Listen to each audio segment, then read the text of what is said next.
This is how it works right now.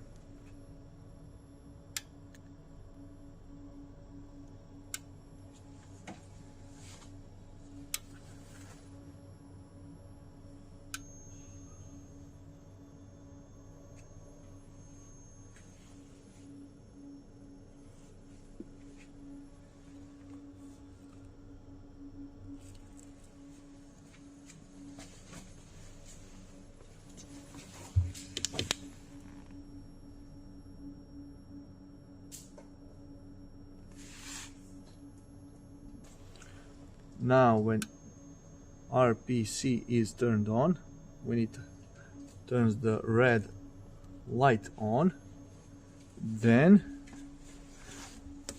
two inverters go here to 0.75 or 0.45. There you go. There you go. You can hear the clicking of the IRPC. Question is this normal?